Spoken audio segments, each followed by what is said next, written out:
Saya berasal dari Teknik Informatika Strata 1.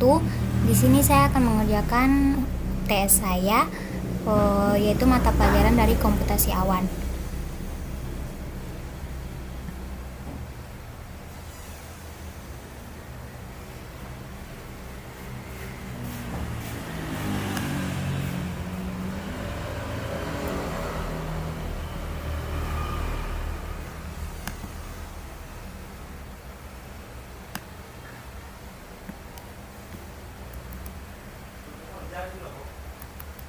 Nah, di sini saya akan menjelaskan terlebih dahulu saya akan menjelaskan di mana apa itu penerapan komputasi awan studi kasus kedokteran. Sebelumnya, saya akan menjelaskan dulu apa itu pengertian cloud computing. Cloud computing adalah komputasi berbasis internet di mana server yang dibagi bersama menyediakan sumber daya perangkat lunak dan informasi untuk komputer dan perangkat lain sesuai permintaan. Seperti dengan jaringan listrik, menurut sebuah makalah tahun 2008 yang dipublikasi oleh IEEE, yaitu Internet Computing, Cloud Computing adalah suatu paradigma di mana informasi secara permanen tersimpan di server internet dan tersimpan secara sementara di komputer pengguna klien, termasuk di dalam adalah desktop, komputer, tablet, notebook, komputer tembok, handheld, sensor-sensor, monitor, dan lain-lainnya. Nah, selanjutnya, cloud computing merupakan layanan penyimpanan data secara online di storage server, atau dengan kata lain, data kita akan disimpan pada database storage milik server online. Dan dengan cloud computing, penggunaannya tidak perlu lagi untuk membawa data digital dalam alat penyimpanan yang banyak, melainkan sewaktu-waktu dapat diubah dan diambil lagi untuk digunakan melalui jaringan internet untuk mengakses data di server. Selanjutnya, seorang pengguna cloud membutuhkan perangkat klien seperti laptop atau komputer desktop, komputer pad, ponsel pintar, atau sumber daya komputasi lainnya dengan web browser, yaitu atau rute akses lain yang disetujui. Untuk mengakses sistem cloud melalui World Wide Web, biasanya pengguna akan login ke cloud pada server. Menggunakan protokol web browser, cloud menyediakan server berbasis aplikasi dan semua layanan data kepada pengguna, dengan output ditampilkan pada perangkat klien. Jika pengguna ingin membuat dokumen menggunakan pengolah kata, misalnya, cloud menyediakan aplikasi yang cocok yang berjalan pada server yang menampilkan pekerjaan yang dilakukan oleh pengguna pada layar web browser kalian. Dan selanjutnya, untuk memori yang dialokasikan oleh web browser, sistem klien digunakan untuk membuat data aplikasi muncul di layar sistem klien, tetapi semua perhitungan dan perubahan dicatat oleh server, dan hasil akhir termasuk file yang dibuat atau diunduh secara permanen disimpan pada server cloud. Kinerja dari aplikasi cloud tergantung pada kecepatan akses jaringan dan kehandalan serta kecepatan pemrosesan perangkat klien.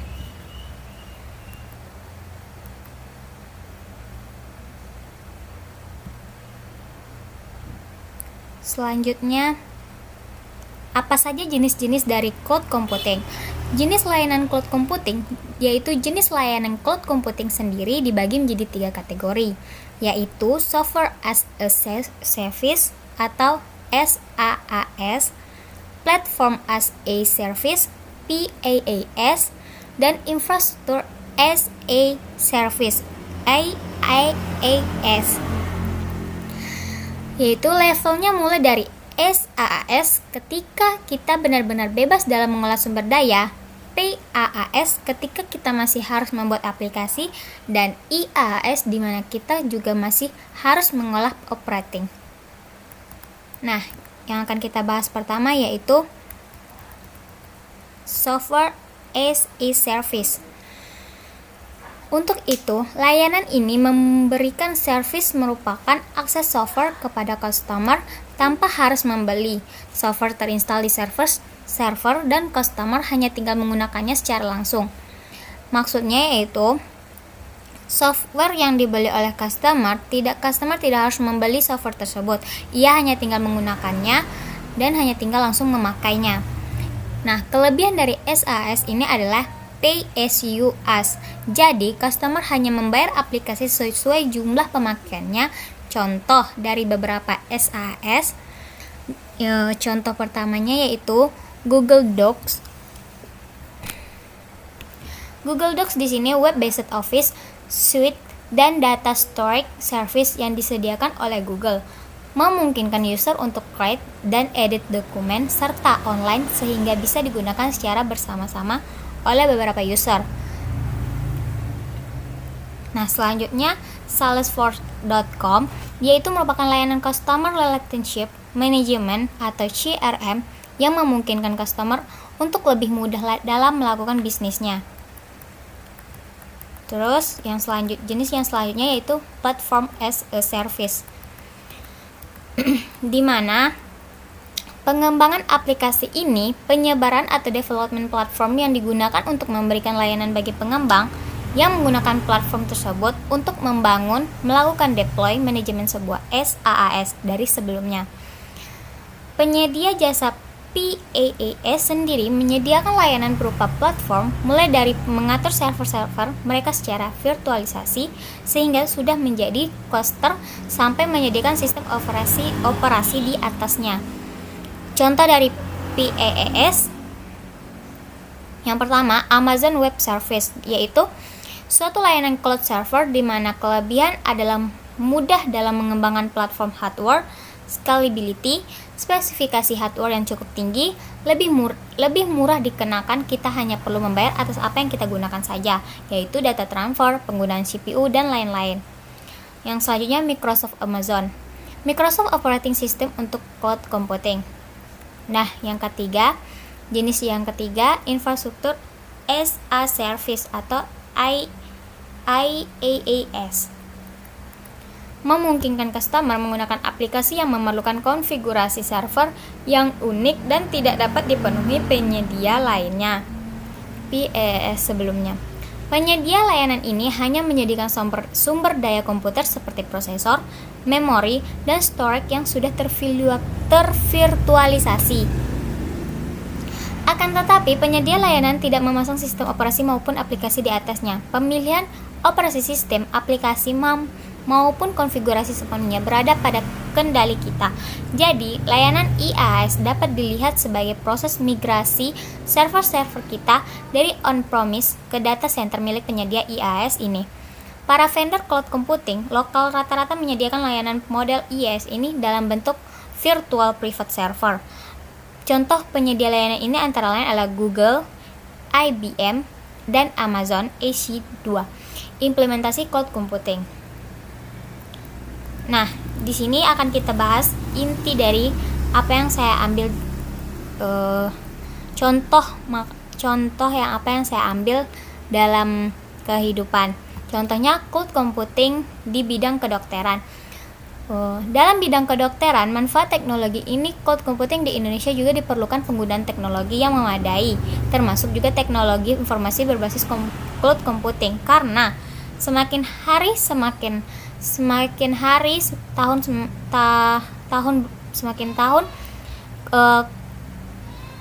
dunia akan berkembang. Jadi dalam bidang kedokteran juga semua alat-alat pasti akan berkembang dan teknologi juga semakin maju.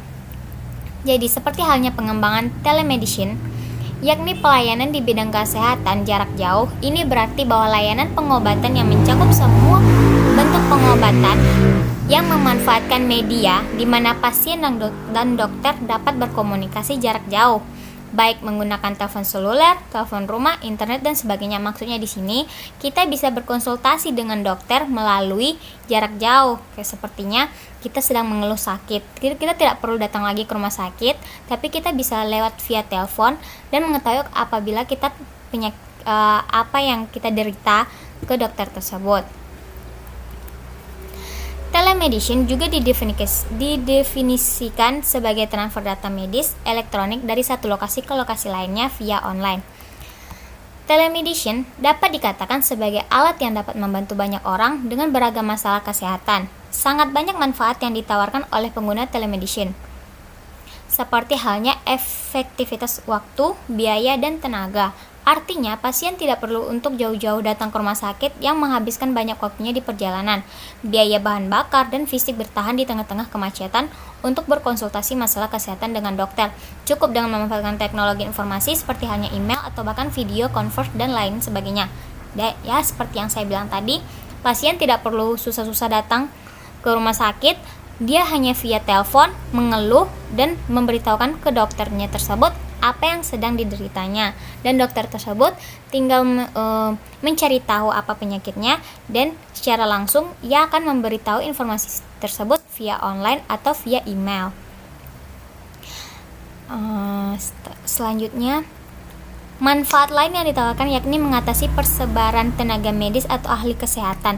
Dokter yang sudah profesional yang persebarannya tidak merata di setiap daerah yang ada di Indonesia. Intinya, dengan telemedicine, pasien dapat berkonsultasi dan melakukan pengobatan jarak jauh dengan dokter ahli yang ia percaya mampu untuk membantu permasalahannya.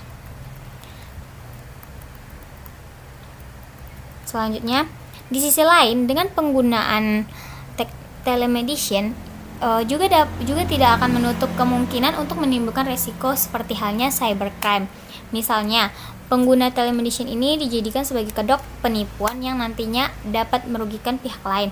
Namun, hal-hal semacam ini dapat sedikit ditekan dengan penggunaan security bagi semua pemakai jasa cloud computing.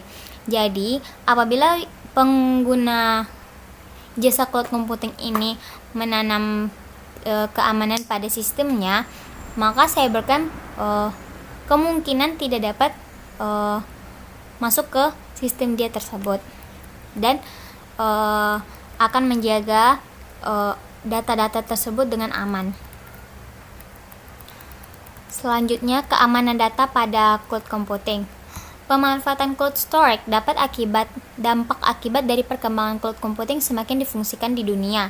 Salah satunya di bidang kedokteran juga sudah mulai untuk memanfaatkan teknologi komputasi awan ini. Didukung pula dengan jaringan internet yang semakin meluas, semakin murah, dan keamanan data para cloud computing terjamin.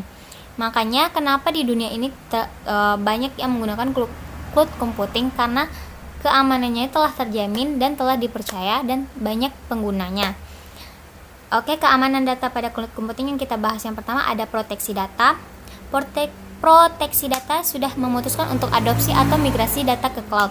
Yang diperhatikan adalah bagaimana penyedia layanan cloud memberikan proteksi terhadap data kita. Dengan metode apa mereka melakukan proteksi sehingga kita yakin data aman. Selain itu, lokasi penyimpanan data juga adalah pertimbangan penting, di mana ini hubungannya dengan data center.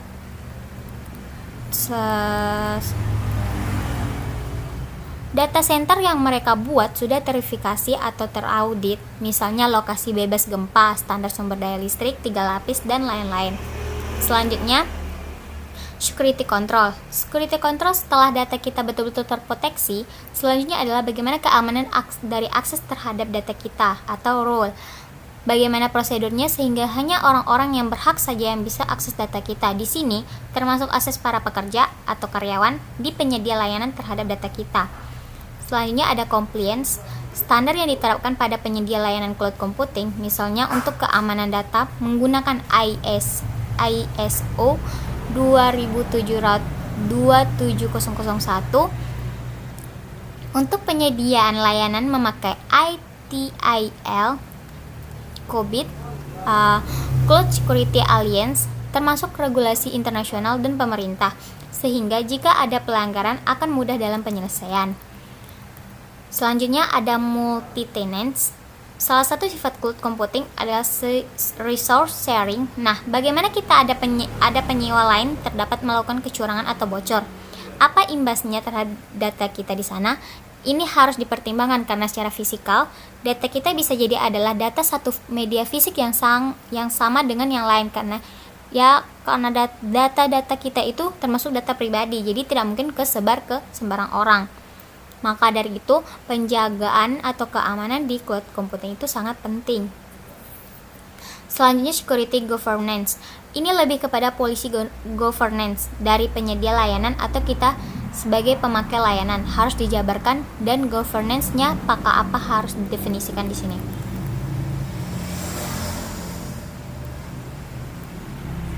Untuk sejarah cloud computing, di sini saya mau menceritakan sedikit. Cloud computing adalah hasil dari evolusi bertahap di mana sebelumnya terjadi fenomena grid computing, virtualisasi, application server provision atau ASP, dan software as a service SaaS. Konsep penyatuan computing resource melalui jaringan global sendiri dimulai pada tahun 60-an. Saat itu muncul Intergalactic Computer Network oleh GCR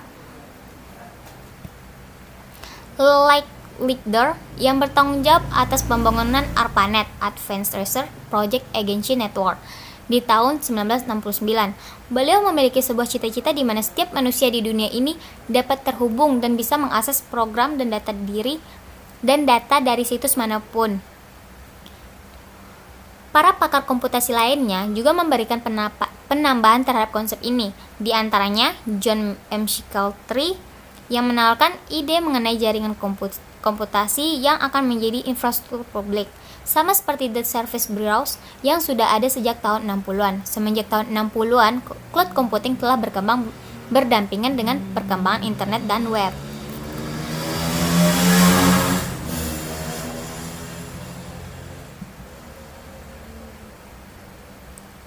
Nah, ini dua orang yang mengembangkan cloud computing pada era 60-an. Selanjutnya, kelebihan cloud computing. Di sini juga ada cloud computing juga mempunyai kelebihannya masing-masing. Yang pertama, kemudahan akses. Merupakan kelebihan yang paling menonjol dari cloud computing, yaitu kemudahan akses. Jadi kita tidak perlu berada pada suatu komputer yang sama untuk melakukan suatu pekerjaan, karena semua aplikasi dan data kita berada pada server cloud.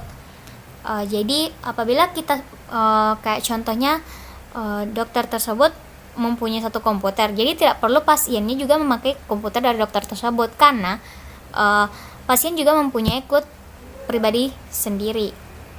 Selanjutnya, fleksibilitas.